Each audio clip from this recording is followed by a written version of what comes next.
Cher recteur, chers parrains, chers vice-recteurs, vice-rectrices, Madame l'administratrice générale, chers doyens des facultés de droit de l'UC Louvain-Saint-Louis et doyen honoraire de Namur, chers membres de la faculté de droit et de criminologie, chers parents, chers proches et surtout chers diplômés. Bienvenue à vous. Cette cérémonie célèbre votre habilité et vos habiletés. Grâce à elle, vous pourrez cesser de caboter et vous prendrez le large afin d'y poursuivre vos odyssées. Cependant, n'oubliez jamais que vous n'êtes pas des îles et que vous trouverez toujours une Ithaque en votre faculté. Comment il se la pète, le nouveau doyen? Après une phrase, j'ai compris autant qu'un cours de droit des sûretés ou de droit comptable. Relax, c'est juste un teasing. Je vais expliquer. Vous voilà maintenant maître en droit. Au travers de vos études, vous avez développé les habiletés que sont la persévérance et la méthode. Vous avez appris une nouvelle langue, inaccessible au commun des mortels, pour qui les mots erga omnes, pristineta ou res nullius évoquent davantage des noms d'acteurs exotiques que de vénérables institutions juridiques. La maîtrise de cette langue du droit, dont vous êtes les nouveaux dépositaires, vous donne accès aux professions juridiques. Elle vous y habilite. Mais elle constitue surtout la grammaire essentielle des relations entre personnes en démocratie. Paix, liberté, responsabilité et justice en sont les auxiliaires.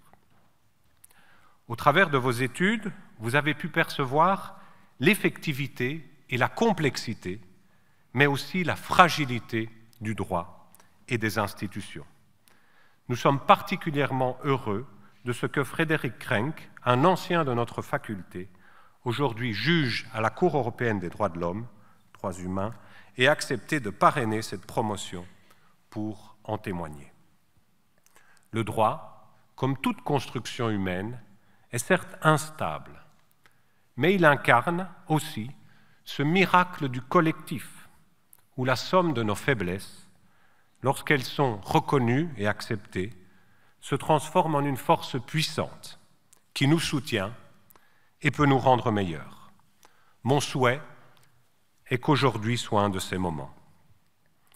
Pendant longtemps, les marins ont navigué sans perdre la côte de vue.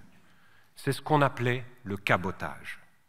Il a fallu oser pour braver la haute mer en prenant comme repère l'horizon à atteindre et non plus le port d'attache.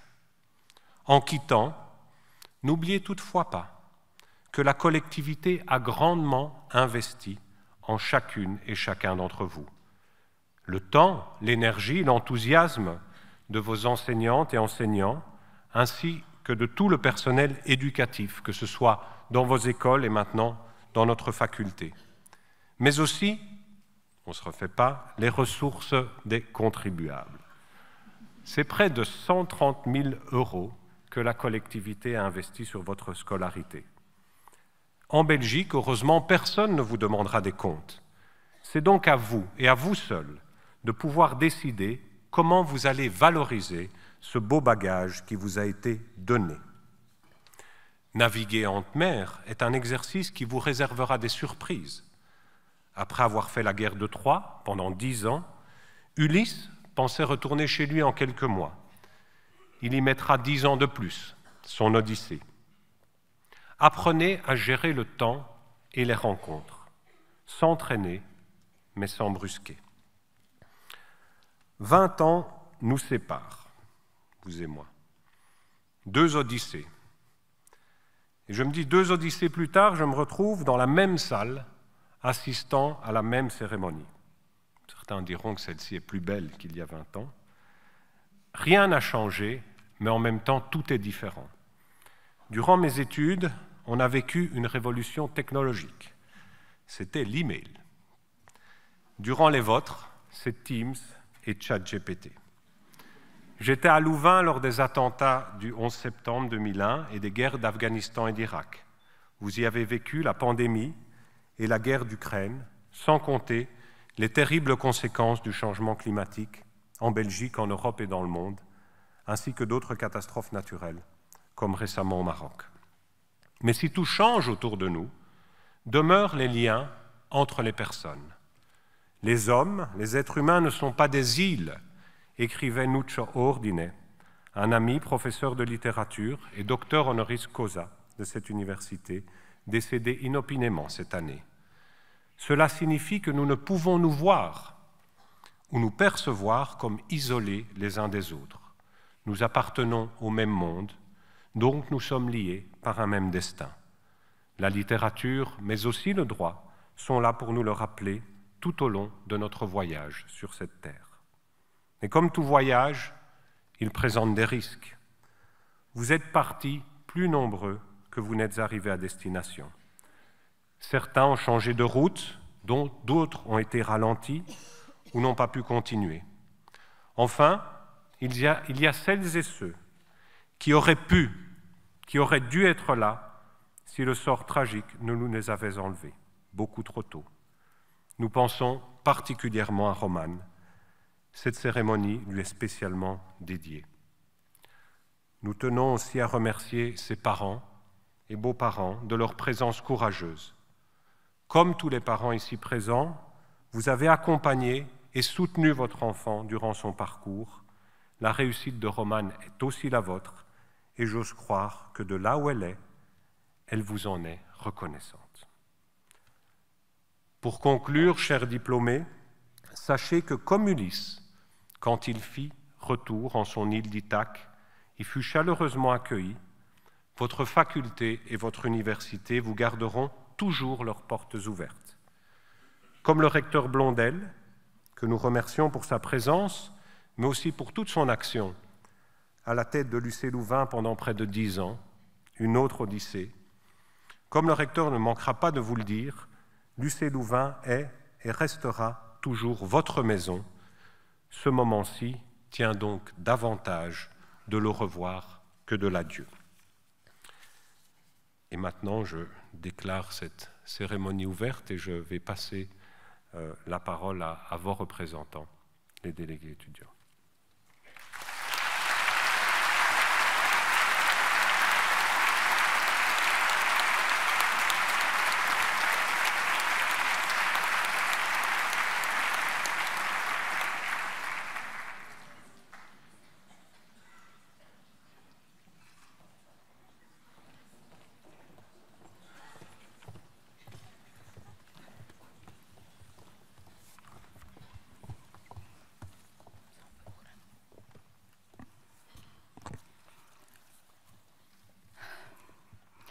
Chères toutes et tous, nous aurions dû commencer ce discours de la plus classique des manières, mais il nous a semblé essentiel de constater avant toute chose l'absence de l'une de nos camarades de promotion aujourd'hui. En effet, Roman aurait dû fêter cette proclamation avec nous, mais la cruauté du destin l'a emporté avant de pouvoir poursuivre son aventure. Nous sommes de tout cœur avec sa famille et ses proches dans ces moments ô combien difficiles. Malgré cette tragédie, nous avons pris le parti de préserver l'esprit traditionnellement léger du discours, tout en vous assurant que derrière chaque référence, chaque blague et chaque mot se trouve une pensée pour cette maître en droit qui manque à l'appel aujourd'hui. Ce discours est aussi pour elle. Sur ce, je vais passer la parole à Manola et je réitère très sincèrement encore toutes nos condoléances à la famille et aux proches de Roman.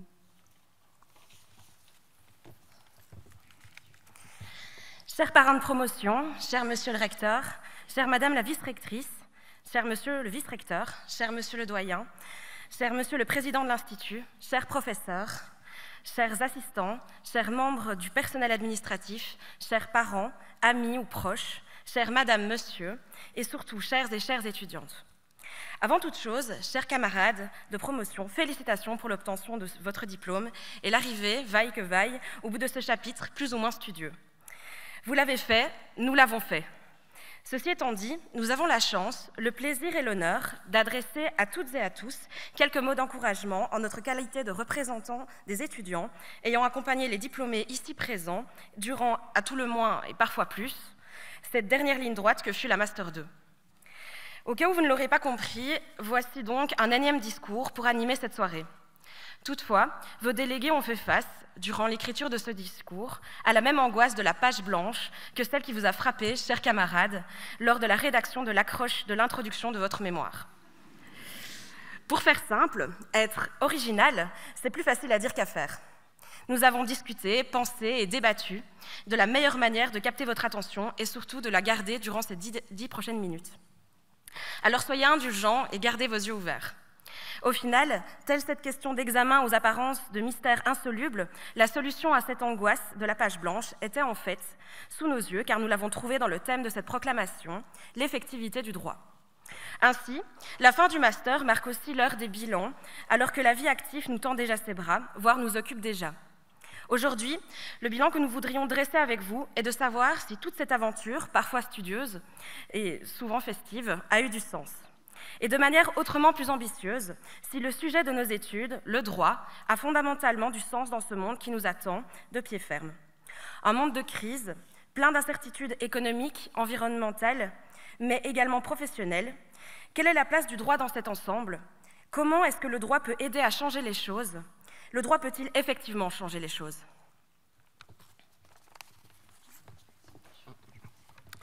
Bonsoir, bonsoir. Si vous le voulez bien, commençons un petit peu par démystifier l'objet de tout ceci, c'est-à-dire ce fameux droit. Nous n'allons pas jusqu'à penser que chacun et chacune ici place le droit sur une sorte de piédestal, mais il faut bien avouer que, même pour les droïdes les plus sages, et vous remarquez qu'il y en a un certain nombre, le droit observe les hommes d'une certaine hauteur. Pourtant, le droit n'est pas parfait, et cela nous a été rappelé à maintes reprises durant nos études. Je m'explique quelque peu. Tout d'abord, comme le disait un vieux sage, le législateur est médiocre. Pas au sens latin du terme, qui veut dire moyen, mais au sens commun, qui veut dire mauvais. Comment lui donner tort? Entre un ancien code civil daté et souvent erroné, à l'exception de quelques petites réformes dont je vous passe les détails, entre les lois pot-pourries qui feraient déprimer tout juriste, les oublis, les erreurs, les passages devant la Cour constitutionnelle, les vues lâchées à la section législation du Conseil d'État et les recettes de cuisine en guise d'arrêté royal, il est bien difficile de dire que le droit est une production d'une qualité impressionnante, ce qui, croyez-nous, et vraiment croyez-nous, ne facilite pas son étude. Ensuite, et c'est peut-être encore plus important, le droit solutionne-t-il les problèmes de société que nous connaissons tous et toutes? À nouveau, parlons franchement, aucune obligation de standstill ne sauvera le climat comme par magie. Le fait que la moitié de la salle ne cherche pas ce qu'est une obligation de standstill participe un petit peu au problème. La responsabilité sociétale des entreprises ne sauvera sûrement pas les forêts primaires et aucune convention collective de travail n'a empêché un certain patron de faire franchiser ses magasins. Bref, manquant de clarté, rédigé dans un français assez confus, rarement correctement appliqué, le droit n'est au final qu'une vaine tentative de réponse à un casus de droit des sûretés en janvier 2022. Ah, là, vous l'avez celle-là. Et bon, plus sérieusement, à la lumière de tout ceci, faute d'effectivité, et ce sera là ma conclusion, pourrait-on dire que le droit n'a en fait pas de sens? Mais qu'avons-nous donc étudié pendant 5 ans alors? Certes, le droit est critiquable, imparfait et parfois ambigu, mais nous vous le promettons, tout n'est pas acheté. En effet, d'une part, le droit est bien plus qu'une simple série de règles et de réglementations. C'est l'un des piliers sur lesquels repose l'ordre, la justice et la protection de chacun d'entre nous. L'effectivité du droit est la théorie sur laquelle repose l'ensemble de notre système juridique. C'est l'âme de ce système. Le droit belge, avec son code civil, son code pénal, ses décrets ou encore sa constitution, se manifeste dans chaque contrat signé, chaque litige résolu et dans chaque transaction commerciale conclue. Qu'on le veuille ou non, le droit est omniprésent dans les interactions du quotidien. Imaginez un monde sans droit, un monde où les normes et les valeurs qui guident nos interactions ne seraient plus, un monde où le contrat dispose et où la loi stipule. Ce serait un monde de chaos, d'incertitude et d'injustice. Le droit a aussi pour objectif, et notamment, de garantir une certaine égalité entre les hommes. Il cherche à transcender les barrières sociales, économiques et culturelles en vue de garantir à chaque individu une protection égale devant la loi. C'est grâce au droit que nous pouvons défendre nos libertés individuelles, exprimer nos opinions et participer activement à la vie démocratique de notre société. Ainsi, le sens du droit réside peut-être dans sa capacité à préserver les droits fondamentaux de chaque individu et à créer un environnement au sein duquel règne la confiance et la sécurité. En tant que praticiens et praticiennes du droit, nous sommes souvent vus comme les gardiens de l'état de droit de demain, les artisans de la justice et les protecteurs et protectrices de la dignité humaine. Quel que soit le métier du droit que nous choisirons d'exercer, celui-ci devrait donc contribuer à nourrir cette vision du droit. Chaque plaidoirie, chaque transaction immobilière, chaque conseil juridique devrait ainsi contribuer à maintenir l'équilibre nécessaire entre les intérêts individuels et communs. D'autre part, en tant que citoyens et citoyens modèles, se tenant au fond de l'actualité juridique, la lecture quotidienne du Moniteur belge devrait vous avoir permis de constater que le droit change. Beaucoup. Pour les parents qui ne sont pas fans de ce type de lecture, l'achat année après année de codes neufs, parce que je cite « le code de l'année précédente est déjà obsolète », aurait dû vous mettre sur la piste. Loin d'en désespérer, c'est en fait la preuve du sens qui anime le droit dès lors qu'il évolue avec nous, avec l'air du temps et des jurisprudences. Finalement, l'on pourra argumenter que l'effectivité du droit est bien réelle, mais qu'elle reposa entre autres sur nos épaules en tant que futurs praticiens et praticiennes. Nous serons appelés à traduire ces lois complexes en solutions tangibles pour nos concitoyens. Notre rôle sera donc de guider, de conseiller et de défendre en veillant à ce que la justice soit accessible à toutes et tous, quelle que soit la situation de chacun, chacune. Serait-ce là le sens du droit ?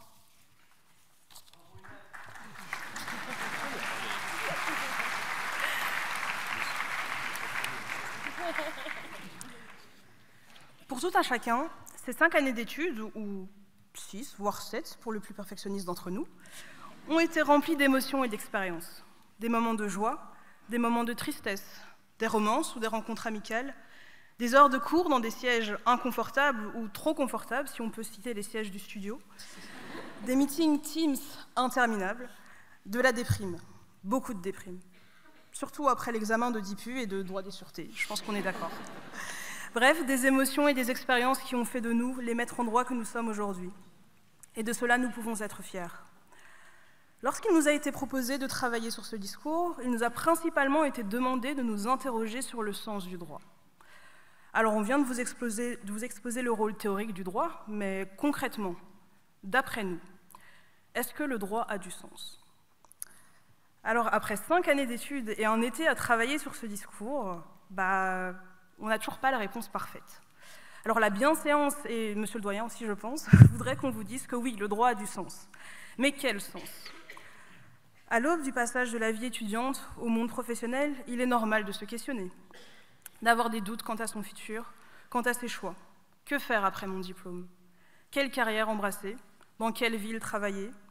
Devrais-je faire ce master complémentaire ? Ou encore, devrais-je prendre ce ticket aller simple pour l'Australie ? Il s'agit là de questions toutes très pertinentes. Il serait quelque peu inconscient d'avancer dans la vie, tête baissée, sans jamais se questionner sur ses choix. Du haut de notre jeune expérience, nous pouvons vous dire, chers collègues étudiants, faites-vous confiance. Vous savez ce qui est bon pour vous. Alors, toi qui hésites, tente ta chance dans ce cabinet ou dans cette entreprise. Fais ce master complémentaire. Quitte ta bourgade et va dans la capitale belge, va voir ce qu'elle a à t'offrir. Concernant l'élevage des kangourous ou l'Australie, chacun fait ce qu'il veut. Alors vous poserez des choix, et parfois dans ces choix vous vous tromperez. Mais c'est humain et ce ne sera pas forcément la dernière fois que cela vous arrivera.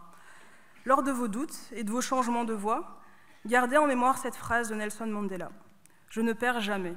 Soit je gagne, soit j'apprends. » Alors oui, lancez-vous.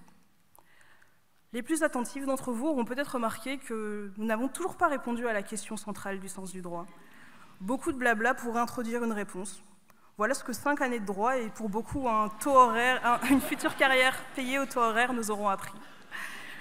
En réalité, si vous nous posez la question, à nous, les 4 représentants étudiants présents sur scène aujourd'hui, vous obtiendrez sûrement 4 réponses bien différentes. Ainsi, Ainsi, au lieu de vous donner une réponse toute faite à la question, on se limitera à un dernier petit tuyau pour cette petite question ouverte. Donnez au droit le sens qui vous est propre, car après tout, l'important n'est pas la réponse, mais la justification.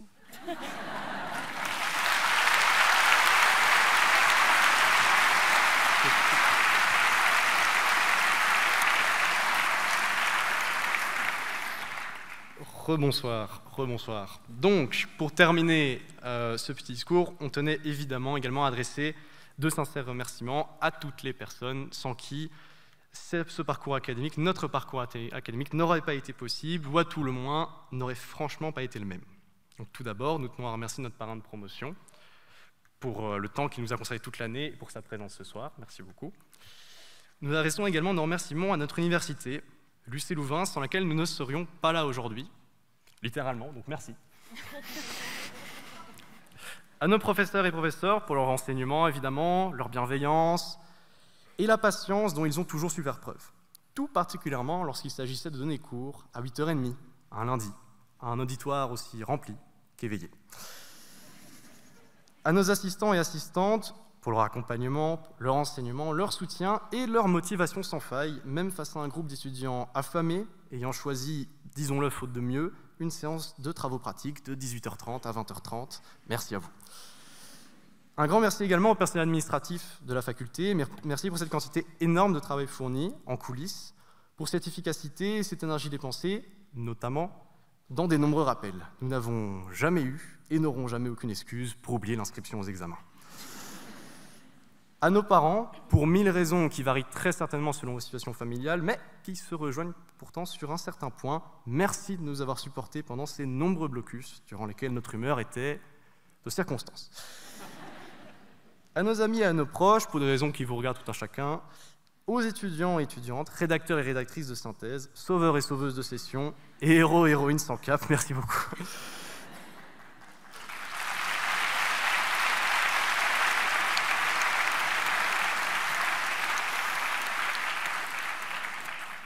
Au bureau des étudiants en droit, pour les personnes qui nous auront permis de rencontrer, leur travail et l'expérience formidable qu'il a représentée. Mais merci aussi à ceux et celles que l'on oublie souvent, mais qui méritent également des remerciements.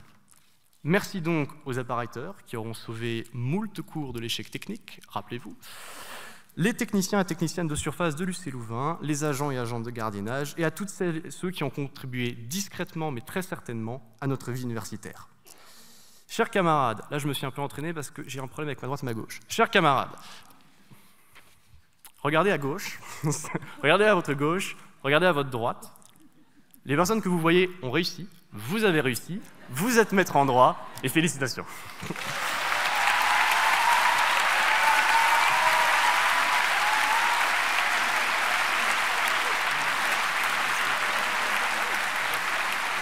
maintenant, il y a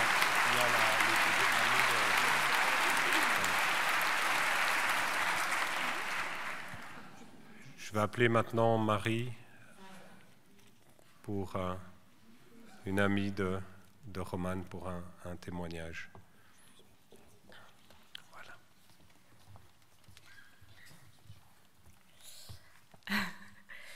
Voilà. En mémoire de notre chère amie Romane, c'est en vivant des événements douloureux que nous réalisons que la vie ne tient qu'à un fil.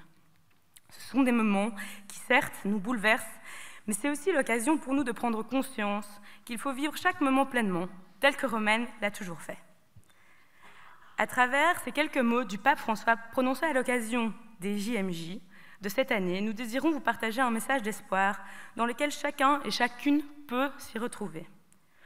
Vous pouvez avoir des défauts, être anxieux et même être en colère, mais n'oubliez pas que votre vie est la plus grande entreprise du monde. Vous seul pouvez l'empêcher d'échouer. Vous êtes apprécié, admiré et aimé par tant de gens. Rappelez-vous qu'être heureux, ce n'est pas avoir un ciel sans orage, une route sans accident, un travail sans effort, une relation sans déception. Être heureux signifie trouver la force dans le pardon, l'espoir dans les batailles, la sécurité dans la peur, l'amour dans la discorde. Ce n'est pas seulement pour profiter du sourire, mais aussi pour réfléchir à la tristesse. Il ne s'agit pas seulement de célébrer le succès, mais d'apprendre des échecs, Il ne s'agit pas seulement de se sentir heureux avec des applaudissements, c'est d'être heureux en anonyme. Être heureux n'est pas une fatalité du destin, mais un exploit pour ceux qui peuvent voyager en eux-mêmes. Être heureux, c'est arrêter de se sentir victime et devenir l'auteur de son propre destin. Pour terminer, nous tenons à féliciter tous les étudiants, et particulièrement Romaine, pour votre réussite, pour votre motivation et détermination dont vous avez fait preuve toutes vos années d'études. Merci beaucoup.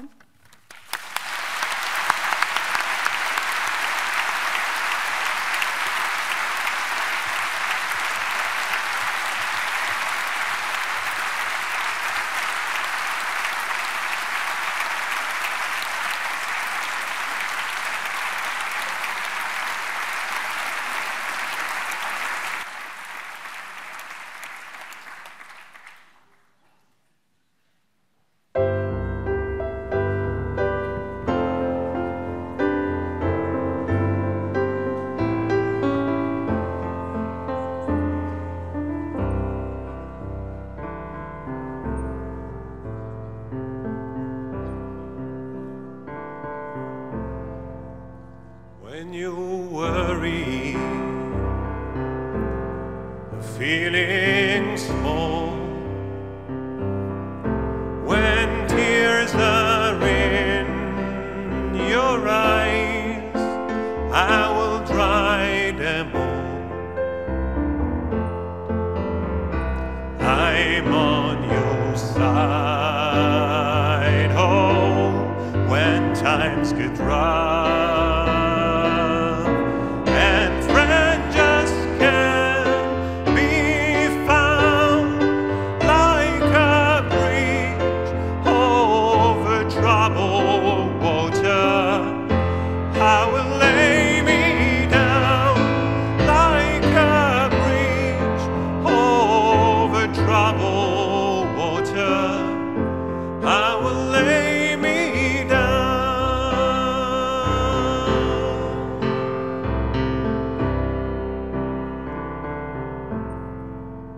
When you're down and out, when you run the streets, when evening falls so hard, I will comfort you. I'll take your part, oh, when darkness comes.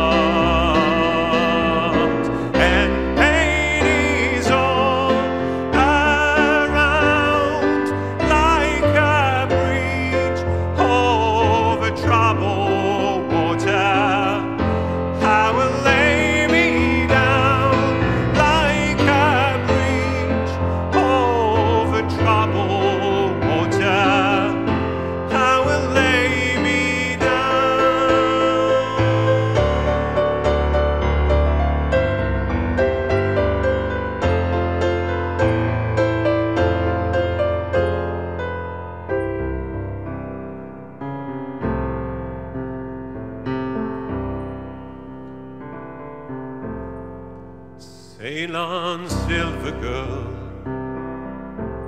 sail on by. Your time has come to shine. All your dreams are on their way. See how they shine. Oh, if you need a friend,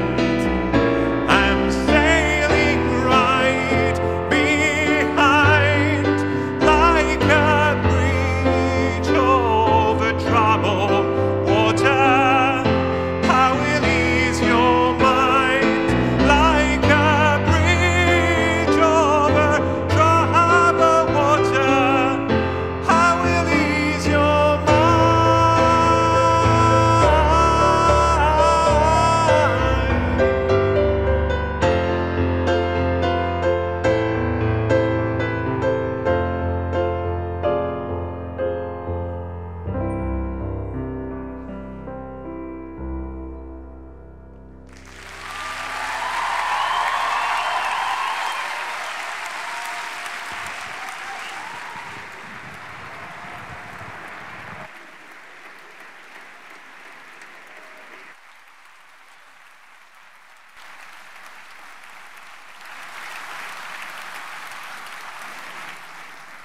Vous mettez la pression, monsieur le doyen.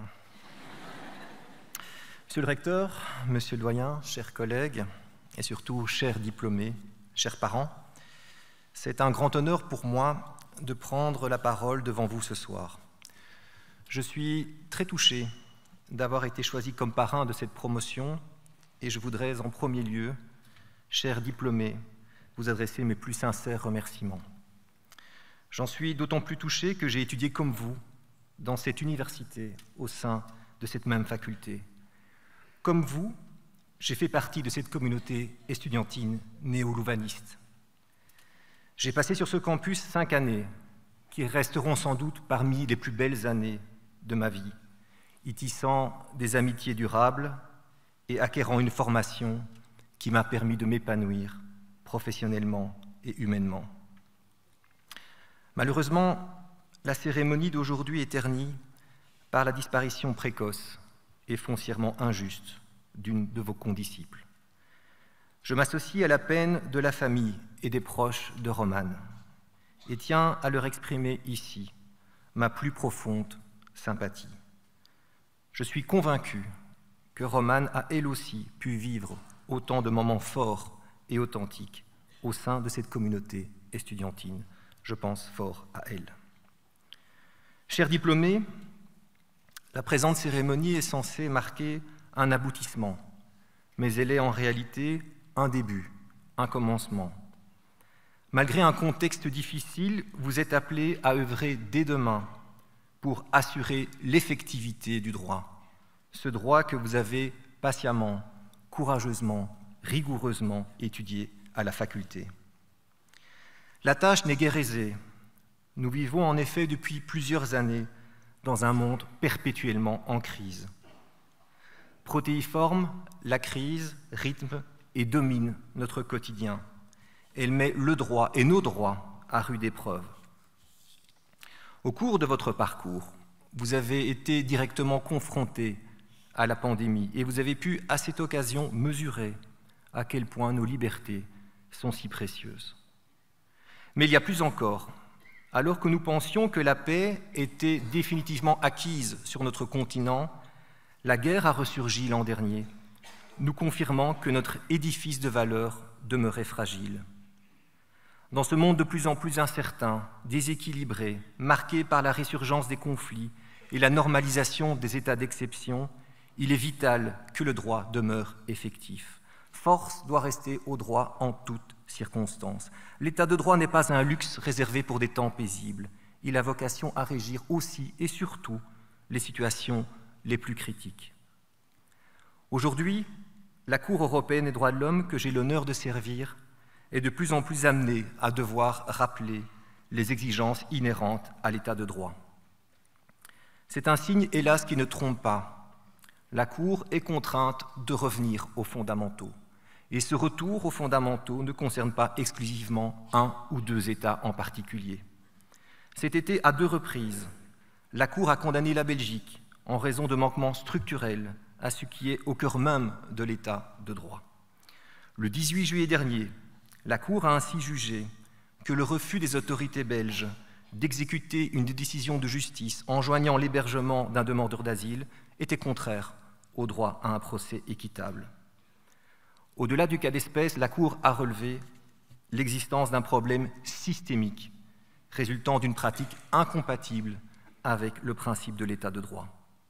Dans un état de droit, les décisions de justice sont respectées par les autorités qui en sont les destinataires. Plus récemment encore, le 5 septembre dernier, la Cour a sanctionné un autre problème dont elle a également pointé le caractère structurel, celui tenant à la durée excessive des procédures dans l'arrondissement judiciaire de Bruxelles et en particulier devant la Cour d'appel de Bruxelles. Dans un état de droit, tout individu a droit à un juge indépendant qui statue dans un délai raisonnable. Une justice qui est rendue avec retard est une justice qui perd de son efficacité et de sa crédibilité. Ces 2 arrêts que je viens de citer sont révélateurs de déficiences de notre système auxquelles il importe de remédier urgemment et collectivement. Et qu'il me soit permis d'ajouter ceci. Au sein du Conseil de l'Europe, la Belgique est très souvent présentée comme un État, certes peuplé de personnes particulièrement sympathiques, mais aussi comme un État dont le système normatif et institutionnel est hautement complexe, sinon le plus complexe des 46 États membres qui composent l'organisation. Cette singulière complexité ne peut constituer notre fierté lorsqu'elle facilite, cause ou amplifie des situations incompatibles avec la Convention européenne des droits de l'homme.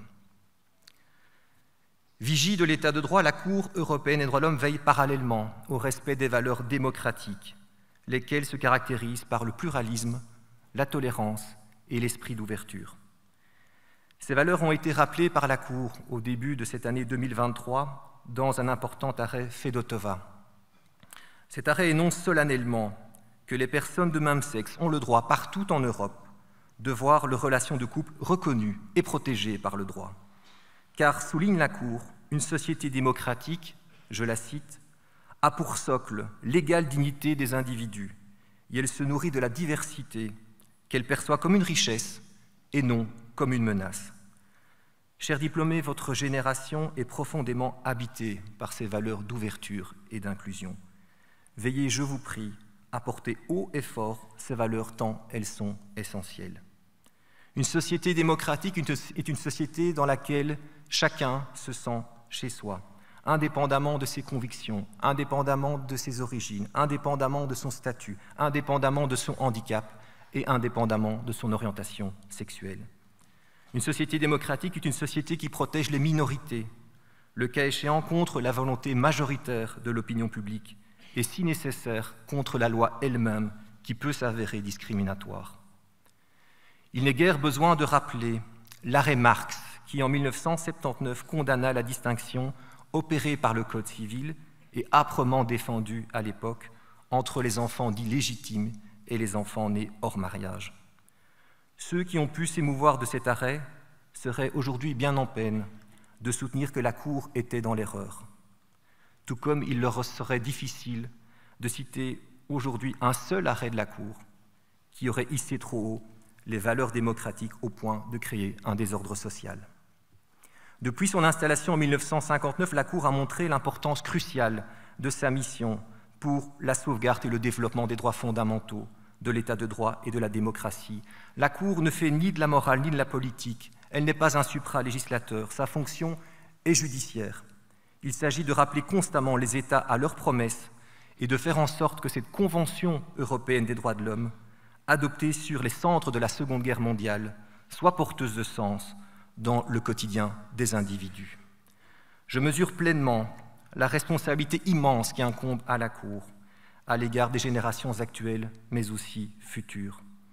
Et votre invitation atteste de votre profond attachement à ma juridiction et à ce qu'elle représente, et j'y suis particulièrement sensible. Chers diplômés, vous êtes à présent pleinement acteurs de notre société.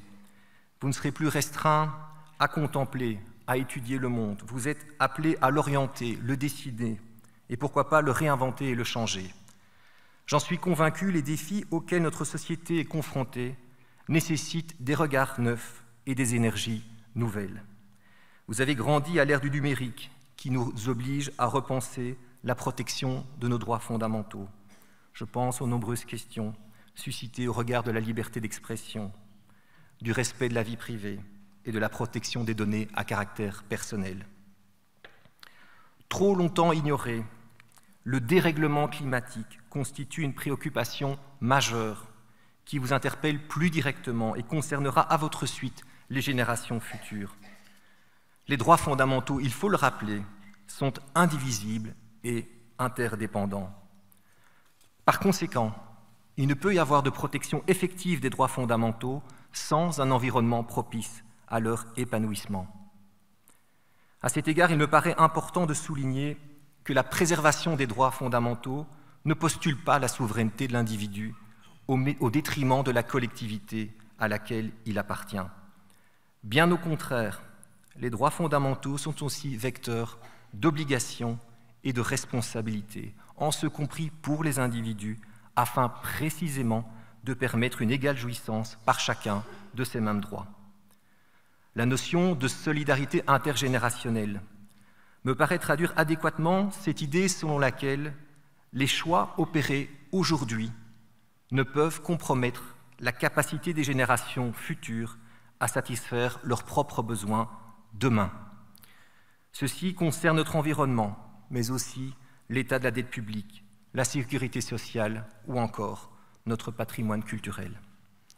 Quelle planète, quelle société allons-nous léguer à celles et ceux qui seront appelés à y vivre? Telle est la question que nous devons toutes et tous nous poser. Chers diplômés, j'ai confiance en vous. Par la formation que vous venez de terminer, vous disposez de toutes les clés nécessaires pour ouvrir de nouvelles voies, pour tracer d'autres perspectives d'avenir. Il ne vous reste dès lors plus qu'à vous lancer et à vous engager avec audace, modestie et courage. Audace, car je l'ai dit, les défis sont nombreux et concernent le devenir même de notre humanité. Modestie, car personne n'a le monopole de la vérité. Croyez en la force de l'intelligence collective. Courage, enfin, car les réalités comme les êtres sont éminemment complexes. Il faudra vous armer de patience dans bien des cas. Vous traverserez assurément des moments de doute, mais résistez. Je suis intimement convaincu que l'abnégation, le travail et l'indépendance finiront par porter leurs fruits. Quels que soient les chemins que vous allez à présent emprunter, gardez constamment à l'esprit que le droit n'est pas une fin en soi. Il n'est qu'un instrument pour servir la justice et créer les conditions d'une société toujours plus libre, solidaire et durable. Je vous adresse mes plus vives félicitations et vous souhaite tout le meilleur.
Chères étudiantes, chers étudiants, car pour les besoins de la cause, je me permets de vous appeler encore étudiantes et étudiants, j'ose espérer que vous ne m'en voudrez pas. Dans quelques minutes, vous ne serez plus des étudiantes et des étudiants. Dans quelques minutes, vous serez toutes et tous maîtres en droit, et ce sera un moment fort dans votre vie, comme dans celle de vos parents, dans celle de vos proches, donc aussi dans la nôtre. Il n'est pas dans les habitudes que le vice-doyen en relation avec les milieux professionnels prenne la parole lors de la cérémonie de proclamation. Et si ce n'est pas une habitude, c'est parce que d'habitude, c'est la présidente de l'association des diplômés en droit de l'UC Louvain, acronyme ADLV, qui prend la parole pour, en substance, vous dire ceci. Soyez chaleureusement les bienvenus et les bienvenues dans la vie d'après. Car oui, c'est désormais officiel, il y avait bien une vie d'après. Cette vie d'après, c'est une vie professionnelle qui débute, que nous souhaitons riche et heureuse. Cette vie d'après, c'est aussi une vie personnelle qui se poursuit, que nous vous souhaitons belle et épanouissante. Cette vie d'après, c'est encore une vie que nous souhaiterions continuer de partager avec vous à travers les maîtres de stage que vous pourriez devenir demain pour guider les générations qui vous succéderont, à travers les employeurs que vous pourriez devenir demain pour collaborer avec les générations qui vous succéderont, à travers les membres de l'association des diplômés en droit de l'UC Louvain que vous pouvez devenir dès ce soir, que je vous conseille de devenir dès ce soir, que vous allez, je l'espère, devenir dès ce soir. L'association des diplômés en droit de l'UC Louvain, c'est une association qui ne peut vivre que grâce à la chaîne des générations d'étudiantes et d'étudiants qui se succèdent au sein de notre chère alma mater. Nous avons en commun cette appartenance si précieuse, si forte, si féconde. Et cette association, nous voulons la rendre plus dynamique et plus attrayante que jamais avec vous, avec chacune de vous, avec chacun de vous. Je n'aurai donc, pour aller droit au but, que 2 messages à délivrer ce soir.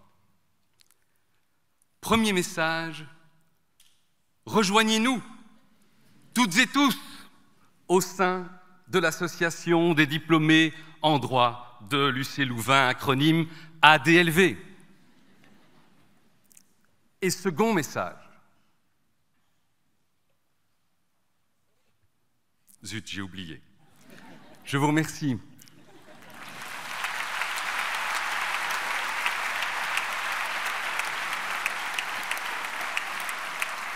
Et je cède la parole au vice-doyen à l'enseignement, le professeur Geoffrey Willems, pour la remise du prix Jacques Fallis.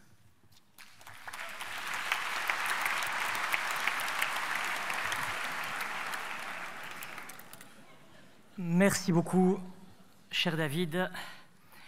Chères étudiantes, chers étudiants, monsieur le juge, monsieur le recteur, madame la vice-rectrice, monsieur le vice-recteur, messieurs les doyens, chers collègues, mesdames, messieurs, chers parents. Chaque année, le vice-doyen à l'enseignement a le privilège de remettre le prix Fallis à sa lauréate ou son lauréat. C'est un prix qui rend hommage au professeur Jacques Fallis qui enseigna dans notre faculté de 1961 jusqu'à son décès en 1982 à l'âge de 48 ans. Jacques Fallis fut d'abord avocat en droit administratif et son patron, maître Circambier, qui le présenta au stage en 1957, fut la première grande rencontre de sa vie professionnelle. Lorsqu'il renonça au barreau, 10 ans plus tard, pour se dédier à sa carrière académique, C'est aux exemples de Jean Dabin et de Jean Renaud qu'il puisa l'inspiration d'un engagement universitaire exemplaire. Il publia d'importants ouvrages relatifs à la procédure administrative et fut un collaborateur dévoué du Journal des tribunaux. Il dispensa longtemps les cours de propédeutique juridique et d'introduction au droit aux étudiants de première année, acquérant une réputation d'excellent pédagogue et d'examinateur exigeant mais juste. La maladie l'arracha trop tôt à sa famille et à la faculté, ce qui fit dire à François Rigaud que Jacques Fallis n'avait pas pu donner la pleine mesure d'un esprit original, et plus inquiet que sa parole brillante et parfois acérée ne donnait à le croire. 40 ans après son décès, l'esprit du professeur Fallis souffle encore sur la faculté, puisque le prix portant son nom distingue tous les ans le meilleur mémoire de fin d'études réalisé par une étudiante ou un étudiant du master en droit. Ainsi, le nom d'un collègue trop tôt disparu, loin de tomber dans l'oubli, est-il progressivement devenu synonyme d'excellence dans la jeune recherche en sciences juridiques. Le jury était composé cette année des professeurs et des professeurs Anne-Lise Sibony, François Stevenard-Meus et Sébastien Van Vrekom, du vice-doyen à l'enseignement, donc, et aussi, peut-être surtout, de Madame Barbara Syndic, qui a obtenu le prix Fallis en 2002, il y a 21 ans, pour son mémoire consacré à la capacité juridique du mineur en matière de prélèvement et de transplantation d'organes. Madame Syndic est à nos côtés aujourd'hui, je la salue très chaleureusement, même si je ne la vois pas, à cause des éclairages. Ce sont près de 10 remarquables mémoires que le jury a été invité à départager, présentés par des promotrices et promoteurs très impressionnés par les accomplissements de leurs mémorantes et mémorants, et couvrant ensemble la plupart des domaines de notre discipline, du droit constitutionnel au droit judiciaire, en passant par le droit de la presse et le droit du digital. Au début de la délibération, qui s'est tenue mardi, toutes et tous les membres du jury se sont accordés sur l'excellence des travaux présentés. Ils témoignent, par leur qualité de fond et de forme, du très haut niveau de compétences atteint par nos étudiantes et nos étudiants à la sortie de leur master. Lors de nos échanges, nous avons partagé des sentiments d'enthousiasme, d'admiration et aussi un peu de fierté. Nous avons pris beaucoup de plaisir à échanger sur leurs mérites respectifs et à saluer le travail accompli par leurs autrices et leurs auteurs.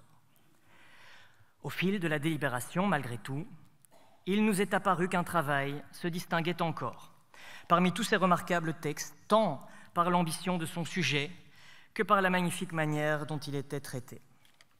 Ainsi, le mémoire de Madame Kelly Decatte, intitulé « L'exigence nouvelle d'information du justiciable sur les voies de recours, avancées majeures ou progrès illusoires », promu par le professeur Jean-François Van Drogenbroek, a-t-il finalement été considéré par notre jury comme présentant le plus de qualité et méritant dès lors d'occuper la toute première place du classement.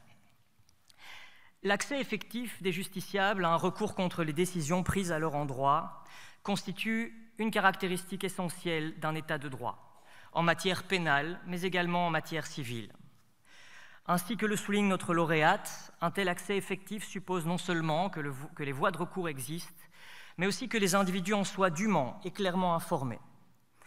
C'est à l'aune de cette conviction qu'elle appréhende l'évolution récente du droit belge, lequel, à la suite d'arrêts rendus par la Cour européenne des droits de l'homme, relayés par les plus hautes juridictions belges, a consacré par la loi du 26 décembre 2022 le principe selon lequel toute décision rendue en matière civile doit être accompagnée d'une information complète sur les voies de recours contre celle-ci et leurs modalités de mise en œuvre.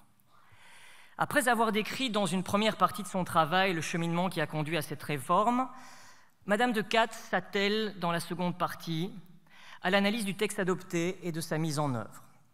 Elle s'emploie en premier lieu à une étude doctrinale méticuleuse et critique qui fait apparaître les lacunes de la loi, qui notamment n'indique pas expressément à qui incombe l'obligation d'information et ne prévoit pas clairement les modalités de sa mise en pratique. Sa main ne tremble pas lorsqu'elle étrie le législateur, dont l'œuvre lui paraît entachée, en l'espèce au moins, d'un empressement préjudiciable. Madame Decatte ne s'est pas arrêtée à cette analyse, certes brillante, mais somme toute assez classique, du texte nouvellement adopté. Elle s'est en effet ensuite lancée dans un impressionnant tour de Belgique des juridictions, à la rencontre des acteurs de terrain, en première ligne de la concrétisation de la nouvelle obligation légale. Du tribunal de la famille de Namur au tribunal de l'entreprise du Hainaut, en passant par la cour d'appel de Liège, notre lauréate a rencontré les juges, greffiers, huissiers et avocats.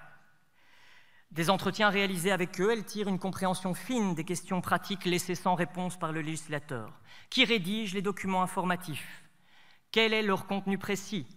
Comment personnaliser l'information sans mettre encore plus en difficulté un monde judiciaire déjà accablé par une charge de travail excessive? À la lumière de cette double enquête menée dans les livres et sur le terrain, Kelly Decat fait ce que l'on peut attendre de tout critique.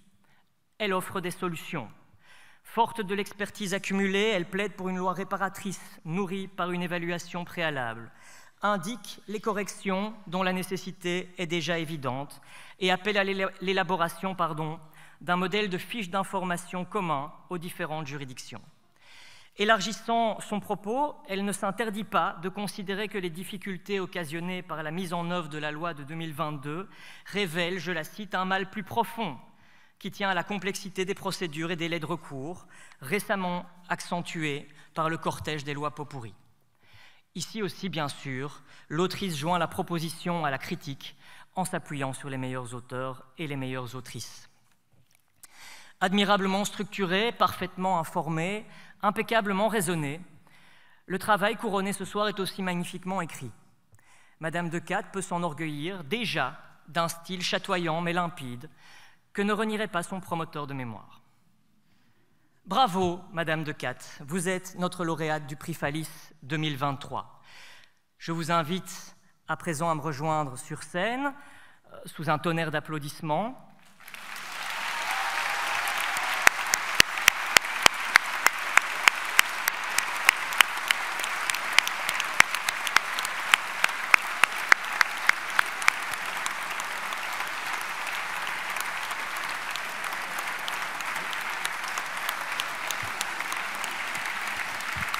Vous voilà, vous voilà.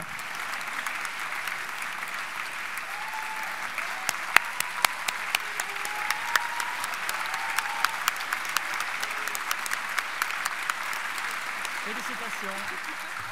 Bravo à vous.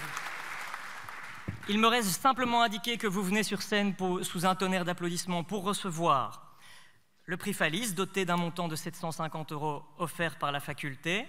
Je vais vous remettre un chèque sur lequel vous indiquerez vos coordonnées bancaires dans un instant et vous le remettrez à l'administration facultaire qui tient une table dans le hall. J'invite aussi expressément, en tant que président du jury, les Annales de droit de Louvain, la revue de notre faculté, à publier votre formidable travail. Et je dois encore préciser, qu'à notre prix de la faculté vient s'ajouter ceux que vous offrent les éditeurs Antémis et Larcier, partenaires de ce prix, que je remercie de tout cœur pour le soutien qu'ils apportent une nouvelle fois à la jeune recherche en droit. Et j'invite à cet égard Madame Courtens et Madame Boulanger, qui représentent respectivement Antémis et Larcier, à venir vous remettre elles-mêmes les prix offerts par Larcier. Pendant ce temps, si je peux me permettre, Monsieur le recteur, de vous inviter à venir signer le diplôme que je vais remettre dans un instant à Madame Decat, et je pense que ma mission aura été pleinement accomplie. Je pense qu'on peut resservir une volée d'applaudissements.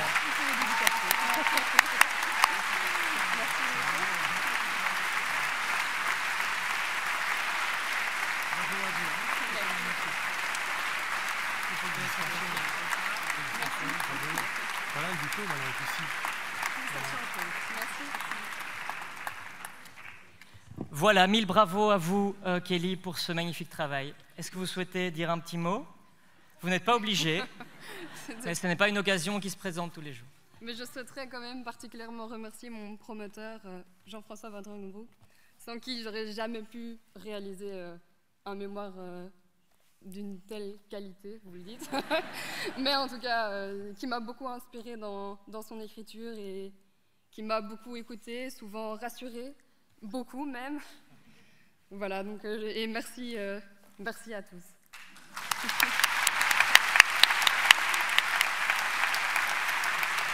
Merci beaucoup.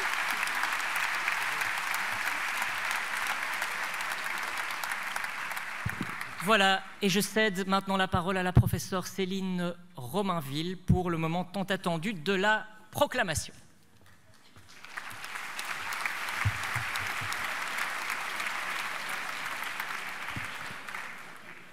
Merci Geoffrey. Alors, je vais avoir le redoutable privilège de procéder à la proclamation proprement dite, ce qui consiste en réalité à lire une longue liste de 451 noms, pour être très précise.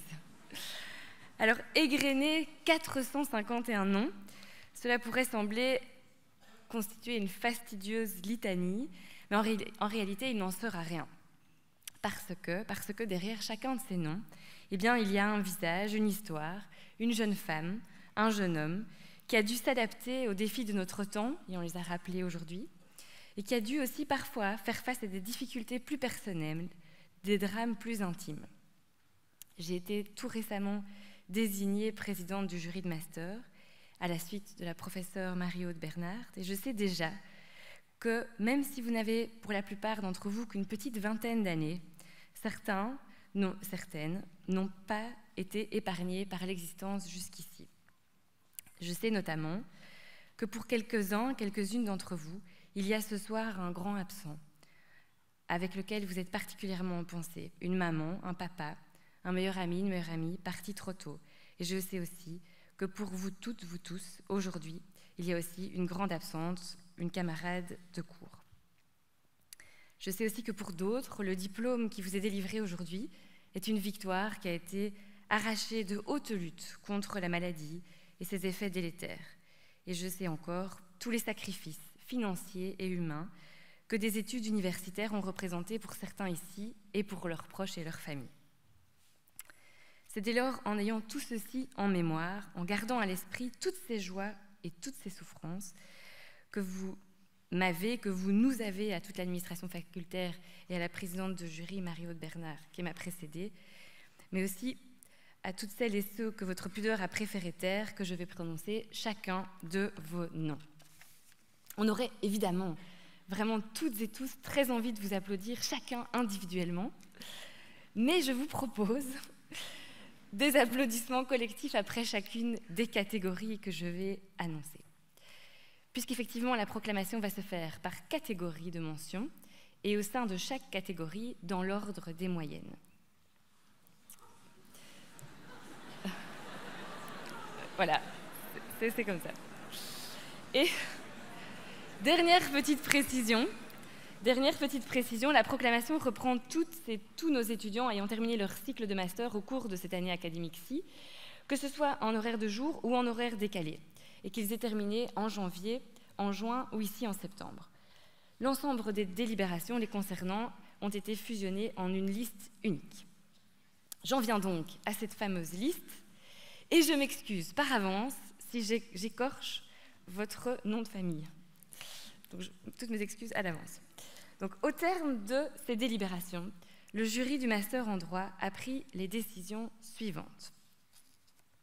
Ont acquis la totalité des crédits de leur programme annuel et ont obtenu le grade de master en droit avec la plus grande distinction: Simon Aimance, Constance Renard, Léa Boussemard et Kenza Etter.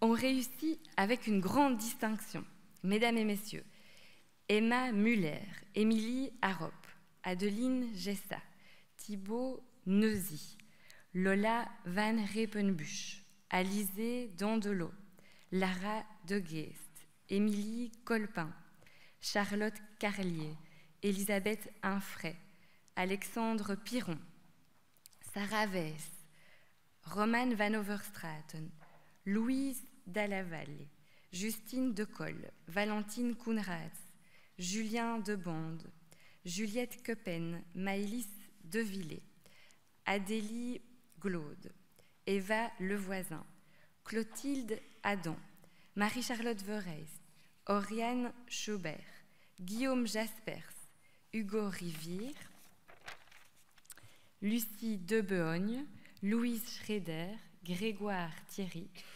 Marion Vanesch, Kelly Decat, Camille Gobert, Juliette Straat, Mila Feron, Luna Yagelocha, Jean-Baptiste Dargent, Constance Hubin, Simon Bizimana, Félicien Denis, Arthur Favard, Louise Arbalestri, Antoine Hendrix, Camille Fias, Pauline Fontaine, Margot Bowens, Emma Delfos, Hugo Guyot, Emma Eck, Inès Pauporté, Fanny Janssens, Camille Davin, Diego Dozo, Charlotte Van Binst, Younes Efama Samani, Charline Gobert, Tatiana Bouche, Sébastien Dessy, Céline Grimonsté.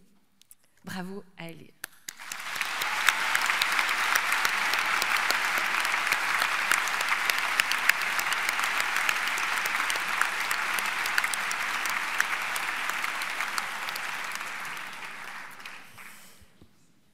On réussit avec une distinction. Mesdames et messieurs, Alice Azarin, Sarah Dalgado Sedano, Jean Lagneau, Léa Pierlot, Mélanie Noël, Alessandro Voulot, Camille Sanson, Xavier Straubans, Coraline Yanaert, Nicolas Helen, Léa Lenoir, Inès Minet, Salomé Limbourg, Bernardo Péten de Pina Gomez Forté, Alice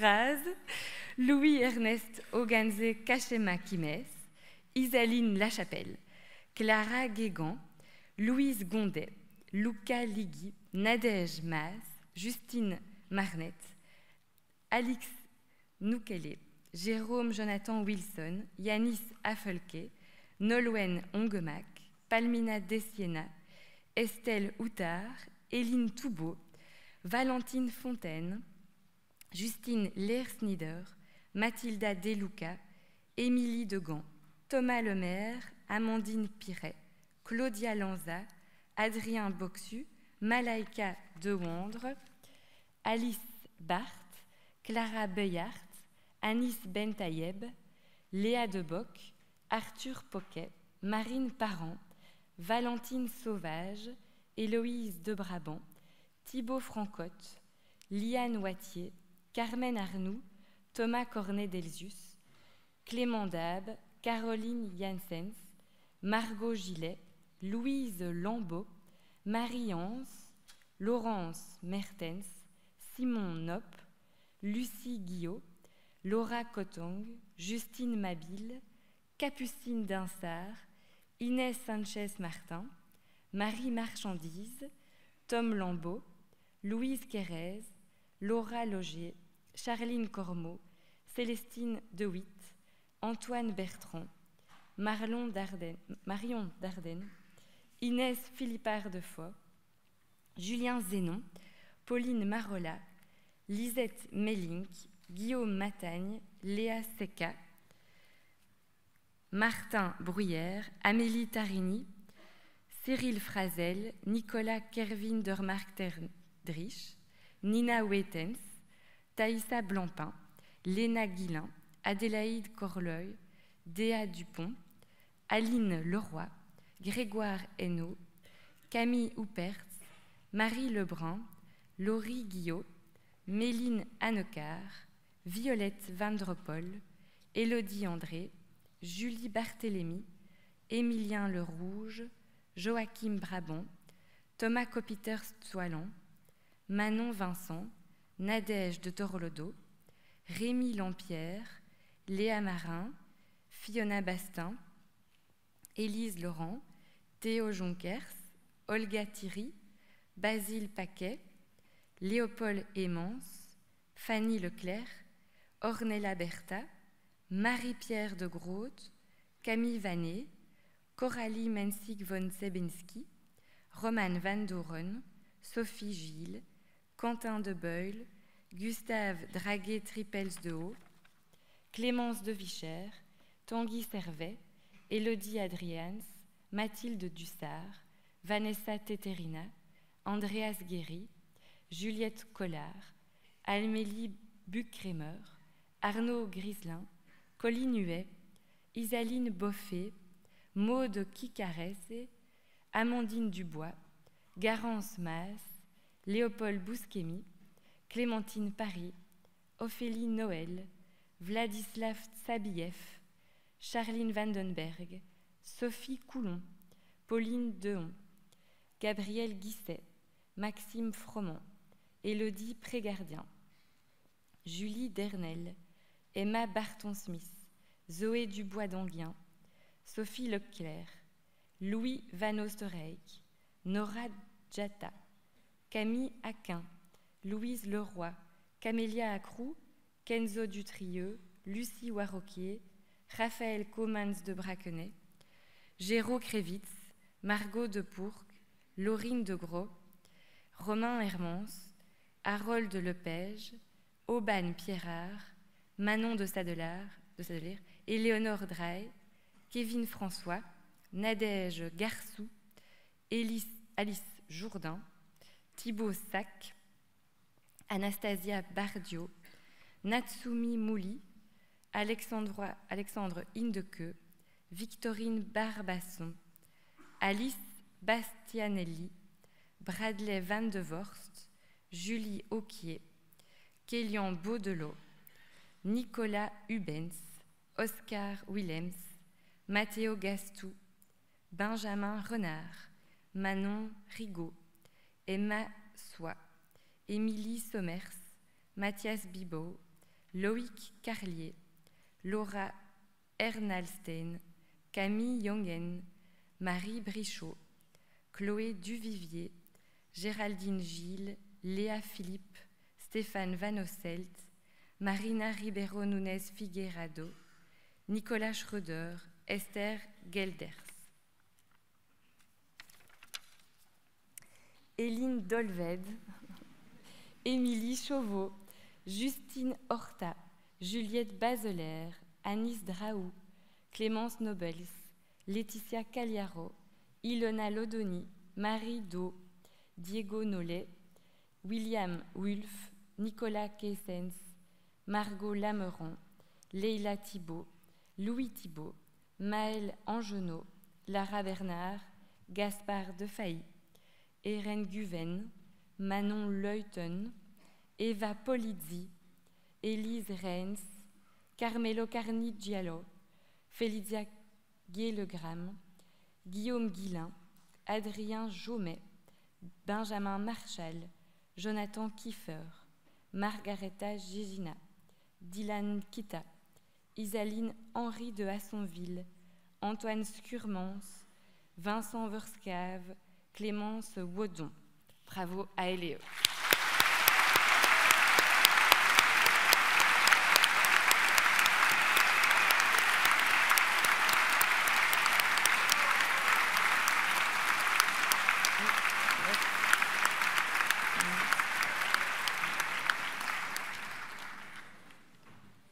On réussit avec satisfaction, mesdames et messieurs, Lydie Bouqueras, Théotime Temmermans, Chloé Decoster, Evan Bernard, Anaïk Gilsoul, Foun Ma Ismaguil Alassane, Jade Moigny, Thomas Robet, Justine Letor, Thomas Moulignot, Marie-Laure Schmitz, Inès Draoui, Clémence Deray, Alice Pearson, Carl Piet, Nadia Forton, Maxime Hendricks, Iris Muland, Armel Siagang Tienche, Anne-Sophie Debouc, Chloé Bonnier, Brenda Jedidene, Martin Marron, Clémentine Hobsommer, Jacques Leclerc, Marine Auger, Diazola Muzembo, Manon Lepomme, Joséphina Roras Orellana, Jérémy Allard, Solène Desmet, Sarah Futéral, Marie Hutt, Chloé Gallois, Benjamin Nollet, Julie Zwitschkenbaum, Nathan Dizier, Victoria Mousse, Martine Rémy, Héloïse Afchi, Salomé Bricard, Lise Degrève, Elvire Ekelmans, Victorien Anuise, Emmeline Mackenzie-Hartog, Yulia Kudryavetsva, Caroline Pomazy, Carole Spiet, Delphine Van Eekhout, Max Cartevels, Priscilla Crupi, Hélène Louviot, Héloïse Renard, Elias Schroups, Mathieu Liénard, Pierre Debeul, Chloé Forgeur, Maxime Laurent, Victoria Van Bellingen, Déborah Bajrak-Trari, Ousmane Chaudhary, Amandine Degrave, Yasmine Félix, Amandine Gosseil, Aline Delattre, Tristan Huot, Héloïse Christians, Jérôme Joncourt, Ornella Lebrun, Estelle Froment, Olivia Jadot, Emma Scaillet, Camille Chevrier, Ingrid Dubois, Célim Saka, Rémi Lejeune, Lara Granato, Manon Tunus, Arthur Marbehan, Gabriel Navet, Naomi Philipperon, Lancelot Verskaren, Samy Mazur, Amaury Smith, Belange Muguicha, Sarah Dubois-Danguin, Victoria Tramazur, Fanny Deprel, Raphaël Hanin, Justine Parent, Aaron Harvey, Romane Pontello.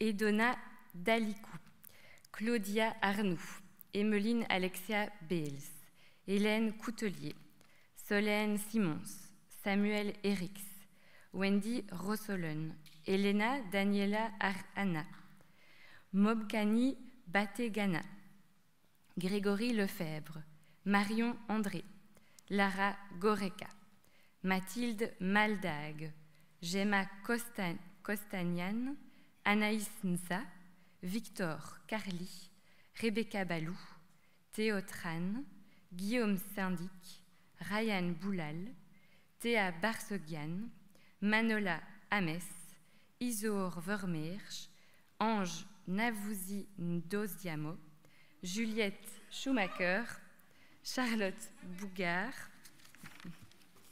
Esther Bouledi, Augustin Bouvier, Mathilde Piette, Guillaume Robert, Baptiste Depré-Montero, Clara Enerici, Amélie Lange, Louis Crévitz, Cécile Bourgoin, Jawad Loksir, Abdelmourit Layachi, Florian Wallart, Arnaud Huberti, Jessica Calégari, Adeline Skins, Capucine Fostier, Alice Pillet, Ombeline Collard, Romane Vereel, Mathieu Dequitte, Mégane Habib, Jeanne Secmulet, Juliette Soudon, Marly Delétang, Pierre-Olivier Bernard, Nicolas Dolvingt, Christelle Bomba Assemba, Yaren Essen, Bérénice Willems, Léo Durvaux, Maximilien Schmitt,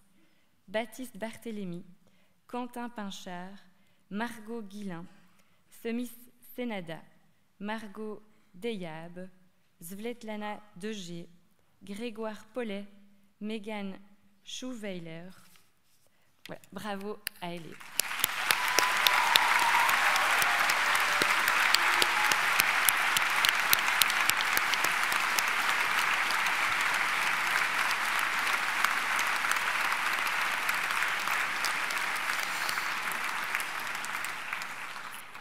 On réussit. Mesdames et messieurs, Anaïs Jaunard, Estelle Namour, Amandine Jacques, Bastien Vanry, Célia Kiatonda Zinga, Léa Maret et Toufik Zidat. Bravo.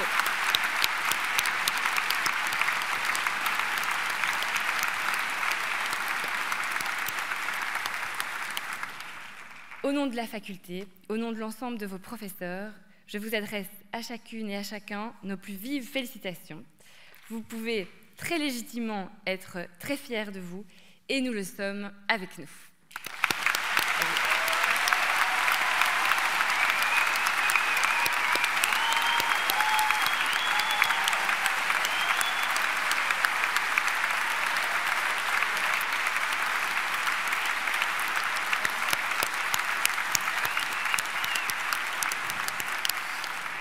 Alors, il me revient de passer maintenant la parole au professeur Henri Culot qui proclamera les docteurs en sciences juridiques.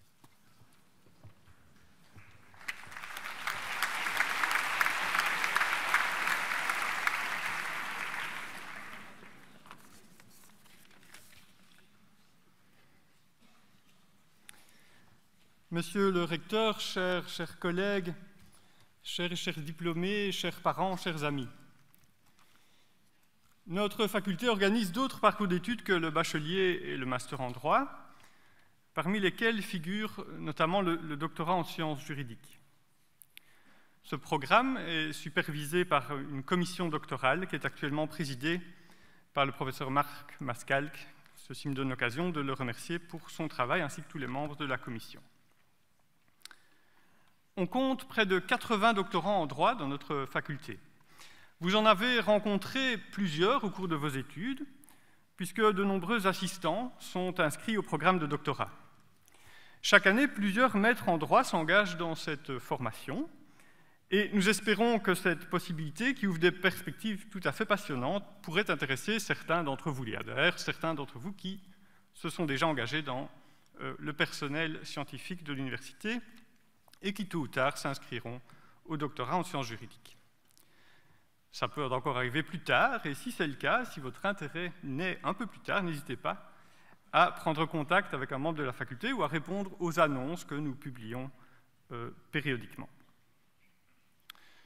Le doctorat suppose principalement la rédaction d'une thèse qui présente le résultat de recherches menées par le doctorant ou la doctorante pendant plusieurs années et qui fait connaître au monde des juristes un point de vue novateur, une idée originale et les arguments qui démontrent leur pertinence.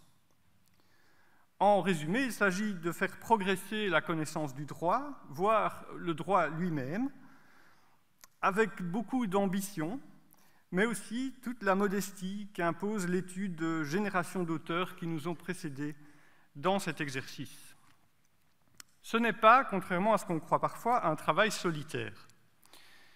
Chaque doctorant, chaque doctorante bénéficie des conseils d'un promoteur ou d'une promotrice et d'un comité d'accompagnement composé de 2 ou 3 professeurs. Il ou elle fait partie d'une des équipes de recherche de notre faculté, qui sont des communautés de travail, des lieux d'échange d'idées et des endroits où règne une grande convivialité. La participation à des conférences et des séjours de recherche dans d'autres universités, en Belgique ou à l'étranger, sont l'occasion de nouer des contacts professionnels et amicaux avec des chercheurs qui travaillent sur des thèmes connexes. On peut aussi, comme vous allez l'entendre, réaliser sa thèse en co-tutelle ou en copromotion avec une autre université. Ce parcours se termine par la défense de la thèse au cours d'une séance publique à laquelle sont conviés les collègues, les parents, les amis. Comme il est de tradition, la proclamation de fin d'année est l'occasion aujourd'hui de rassembler nos récents docteurs pour les mettre tous ensemble à l'honneur. Nous pouvons ainsi les féliciter à nouveau et nous réjouir du dynamisme et de la diversité de la recherche en droit. Voici donc, dans l'ordre chronologique des dates de défense, les 4 docteurs en sciences juridiques de l'année académique qui vient de se terminer. Madame Anaïs Michel, auteure d'une thèse intitulée « Premature Obsolescence in Search of an Improved Legal Framework », promu par la professeure Annelies Sibony de notre faculté et le professeur Bert Kersblick de la KU Leuven. Monsieur Ézéchiel Amani Sirimwani, auteur d'une thèse intitulée « L'obligation d'extrader ou de poursuivre les auteurs des crimes internationaux, combler les lacunes du droit conventionnel », promu par les professeurs Raphaël Van Steenberg de notre faculté et Stéphane Smith de la VUB. Monsieur Vincent Delhomme, auteur d'une thèse intitulée « Regulating Lifestyle Risks in EU Law, Promoting Health in a Diverse Market », promu par la professeure Annelise Sibony. Et Madame Christelle Mack, auteure d'une thèse intitulée « À la croisée du droit pénal et du droit des étrangers, étude des contours et enjeux de la gestion des migrations par la répression », promue par les professeurs Marie-Aude Bernhardt et Sylvie Saroléa. Je leur adresse à toutes et tous, au nom de la communauté facultaire, nos vives félicitations et nos remerciements pour leur impressionnant travail de recherche. Je vous invite à les applaudir chaleureusement.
y a de ça 35 ans, plus ou moins, j'ai été assis comme vous pour ma propre proclamation.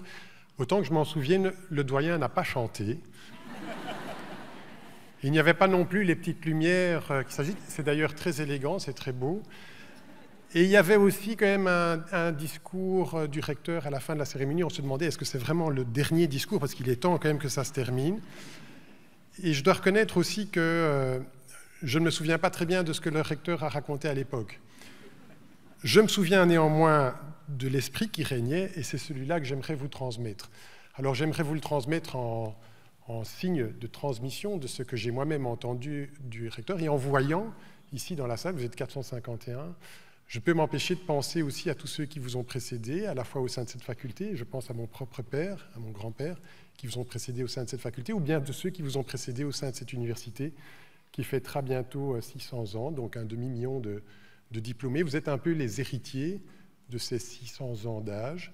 Vous êtes aussi ceux à qui reviendra le devoir, en quelque sorte, de transmettre peut-être ce même esprit à ceux qui vous suivront. Monsieur le juge de la Cour européenne des droits de l'homme, nous sommes très honorés de, monsieur Frédéric Renck, très honorés de vous avoir présent avec nous, madame l'administratrice générale, messieurs les doyens des facultés de droit de l'UC Louvain, monsieur le doyen honoraire aussi de la faculté de droit de l'Université de Namur, grand merci pour votre présence, monsieur le président, chers collègues en nombre, merci pour votre présence à cette cérémonie, chers parents, chers amis et bien sûr, chers nouveaux diplômés.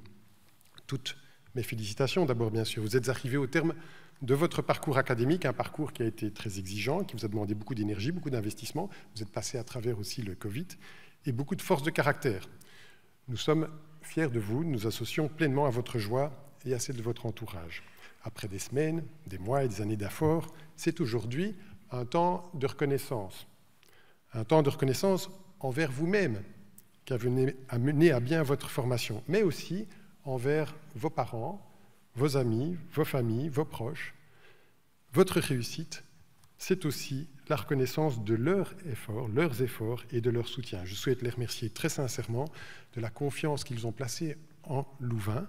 Et il me semble que durant cette cérémonie, nous n'avons pas encore eu l'occasion de véritablement les remercier. Et je vous propose de les remercier. Ils sont là autour de vous.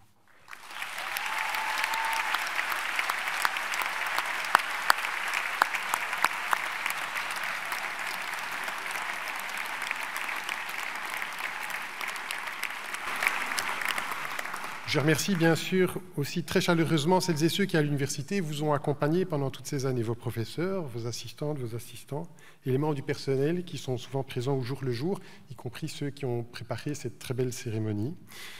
Certains et certaines d'entre vous, 451, vous avez entamé votre parcours à Saint-Louis, vous l'avez entamé à Namur ou ailleurs. Cette cérémonie, ça doit aussi être l'occasion de remercier celles et ceux qui vous ont accompagné durant tout votre parcours universitaire ici à l'UC Louvain, mais aussi bien sûr au sein d'autres institutions par lesquelles vous seriez passé. Cher monsieur Frédéric Renck, c'est un bonheur de vous accueillir dans votre alma mater, professeur à l'UC Louvain et à Saint-Louis, vous êtes ici doublement chez vous. Vous avez fait des droits humains le cœur de votre engagement, dans un rôle d'avocat d'abord, puis de juge de la Cour européenne des droits de l'homme. Dans un discours prononcé à La Haye il y a quelques jours, vous déclariez, et je vous cite, « Il s'agit de faire en sorte que la Convention européenne des droits de l'homme soit un instrument vivant, adapté aux réalités d'aujourd'hui et capable de répondre aux défis de demain. La Convention n'a pas vocation à régir la société du siècle dernier. Elle vise à créer, pour les années à venir, les conditions d'une vie, et je vous cite, paisible, digne et durable en Europe. » Fin de citation. Les conditions d'une vie paisible, digne et durable en Europe. Nous savons que la tâche est vaste et que le contexte général n'est pas favorable dans le monde, en Europe, mais aussi dans notre pays. Et ça a été dit dans les discours qui ont précédé, clignotent des signaux parfois inquiétants. Chez nous, des arrêts de Conseil d'État sont ignorés. Ailleurs, des gouvernements mettent le pouvoir judiciaire sous contrôle. Des mouvements antisystèmes veulent balayer nos institutions, dont aussi les institutions judiciaires. Les dirigeants commettent des atrocités au mépris des droits fondamentaux et narguent les instances internationales. Alertés et sensibilisés sur ces dérives, c'est un devoir que nous avons, que vous avez, que nous avons comme universitaires envers la société. La période que nous traversons requiert une vigilance toute particulière de notre part, de votre part, notamment sur la question des droits humains. Chères étudiantes, chers étudiants, ou plutôt chers diplômés, chers diplômés, vous avez un magnifique diplôme.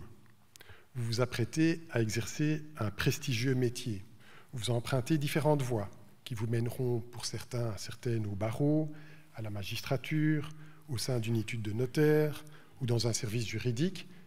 Et je me posais la question de savoir si, dans quelle mesure, dans ces différentes fonctions, vous êtes confronté à cette question des droits humains. Et en questionnant l'une de vos professeurs sur le sujet, il m'a dit « Mais tu sais, Vincent, essentiellement, quelle que soit la fonction qu'ils exercent, d'une manière ou d'une autre, ils y seront confrontés, que ce soit le droit des enfants, le droit au respect de la dignité humaine, ou tout simplement, et ça a été dit tout à l'heure aussi, le droit à un procès équitable. Vous serez sans doute, très largement, un jour ou l'autre, confrontés au respect des droits humains. Quelle que soit votre trajectoire, ne vous perdez pas. Tout au long de votre parcours, nous nous sommes efforcés de vous transmettre, vos professeurs se sont efforcés de vous transmettre des valeurs. La solidarité, la justice, le souci d'une société où chacune et chacun peut s'épanouir, le respect de toutes et tous. Ces valeurs sont aussi importantes que la formation que vous avez acquise. Faites-les vivre. Les décennies à venir, la décennie à venir, aura rudement besoin de vous. Soyez des acteurs de changement responsables, soyez exigeants pour vous-même et pour votre vie. Mettez du sens dans votre vie, mettez du sens dans votre choix, dans vos choix.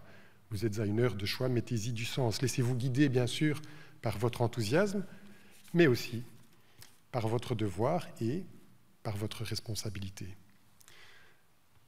Comme me l'a dit le recteur de l'époque, il y a 35 ans, j'aimerais vous rapporter ici que désormais, vous êtes aussi Louvain, comme le demi-million de diplômés depuis la fondation de notre université, et avec les nombreux autres alumni, avec Romane aussi, qui aurait dû être avec nous ce soir. Vous faites partie de cette grande communauté dont je vous invite à porter les valeurs, l'esprit et la responsabilité. C'est avec joie et confiance en l'avenir que je vous propose de rester toujours des nôtres. Louvain ne vous oubliera pas. N'oubliez pas Louvain, votre alma mater. Bon vent à toutes et tous.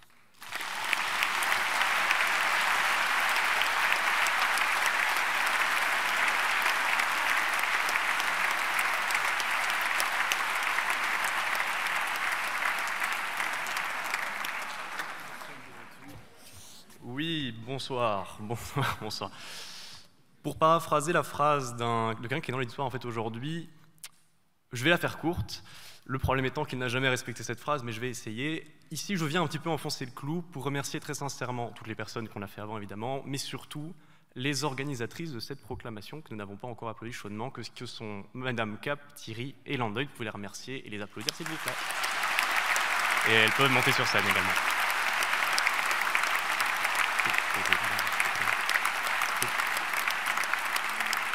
Merci.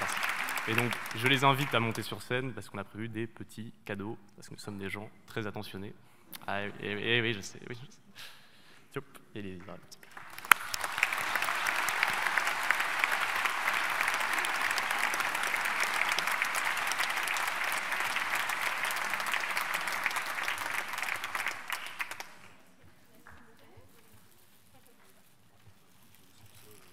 Merci à toute l'administration facultaire, merci à vous.